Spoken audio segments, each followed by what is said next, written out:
దీర్ఘకాలంగా పెండింగ్లో ఉన్న అసెంబ్లీ కమిటీలు ఏర్పాటయ్యాయి. 2026-27 ఏడాదికి సంబంధించి ఉమ్మడి కమిటీలు, శాసనసభ కమిటీలు, శాసన మండలి కమిటీలను అసెంబ్లీ స్పీకర్ ప్రకటించారు. Hate speech and hate crimes prevention bill 2026ను సమగ్రంగా పరిశీలించేందుకు మంత్రి పొన్నం ప్రభాకర్ చైర్మన్ గా సెలెక్ట్ కమిటీని ఏర్పాటు చేశారు. సంక్షేమం, శాసనసభ వ్యవహారాలు, ప్రభుత్వ హామీలు, నైతిక విలువలు, పర్యావరణ పరిరక్షణ లాంటి కీలక అంశాలపై పనిచేసే కమిటీల్లో అధికార, ప్రతిపక్ష సభ్యులకు ప్రాతినిధ్యం కల్పించారు. శాసనసభ, శాసన మండలి కార్యకలాపాలకు సంబంధించి అత్యంత కీలకమైన కమిటీలను 2026-27 సంవత్సరానికి ఏర్పాటు చేస్తూ అసెంబ్లీ సచివాలయం బులెటిన్ విడుదల చేసింది.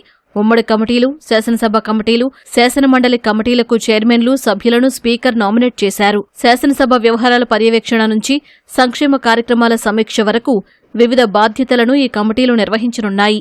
ఇటీవల రాష్ట్రంలో చర్చనీయాంశంగా మారిన Telangana hate speech and hate crimes prevention bill 2026ను సమగ్రంగా పరిశీలించేందుకు మంత్రి పొన్నం ప్రభాకర్ చైర్మన్ గా ప్రత్యేక సెలెక్ట్ కమిటీని ఏర్పాటు చేశారు.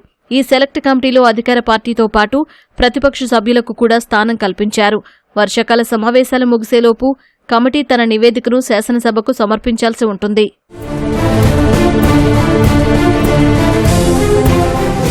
కడియం శ్రీహరి చైర్మన్ గా జాయింట్ కమిటీ, స్పీకర్ గడ్డం ప్రసాద్ కుమార్ అధ్యక్షతన amenities, rules, wild life and environment protection కమిటీలు, ఎస్సీ, ఎస్టీ, బీసీ మైనారిటీలతో పాటు మహిళలు, శిశువులు, దివ్యాంగులు, వృద్ధుల సంక్షేమ కమిటీలు, లైబ్రరీ కమిటీ, పిటిషన్స్, ప్రివిలేజెస్, ప్రభుత్వ హామీల కమిటీలను ఏర్పాటు చేశారు.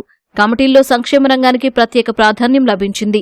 ఎస్సీ, ఎస్టీ, బీసీ మైనారిటీలు, మహిళలు, శిశు, దివ్యాంగులు, వృద్ధుల సంక్షేమ కమిటీలను ఏర్పాటు చేశారు. వీటితో పాటు ప్రభుత్వ హామీల అమలు, పిటిషన్లు, శాసన నియమాలు, ప్రివిలేజెస్, నైతిక విలువలు, పర్యావరణ పరిరక్షణ, లైబ్రరీ వంటి అంశాలపై పనిచేసే కమిటీలను కూడా ఏర్పాటు చేశారు. మరోవైపు కొందరు ఎమ్మెల్యేలకు ఒకటి కంటే ఎక్కువ కమిటీల్లో సభ్యత్వం కల్పించడం రాజకీయంగా ఆసక్తికరంగా మారింది.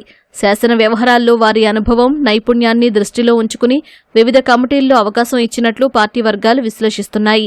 కొత్తగా నియమితులైన ఈ కమిటీలు రానున్న ఏడాదిలో ప్రభుత్వ పనితీరు, చట్టాల అమలు, ప్రజా సమస్యలు, సంక్షేమ కార్యక్రమాలపై కీలక సూచనలు చేస్తాయి. శాసన మండలిలు కూడా పిటిషన్స్, ప్రివిలేజెస్, ప్రభుత్వ హామీలు, రూల్స్, ఎథిక్స్ కమిటీలకు చైర్మన్లు, సభ్యులను ప్రకటించారు. రాష్ట్ర శాసన వ్యవహారాలు, ప్రభుత్వ హామీల అమలు, సంక్షేమ కార్యక్రమాల పర్యవేక్షణ, చట్టాల పరిశీలనలో కీలక పాత్ర పోషించే ఈ కమిటీల ఏర్పాటుకు రాజకీయ ప్రాధాన్యం ఏర్పడింది.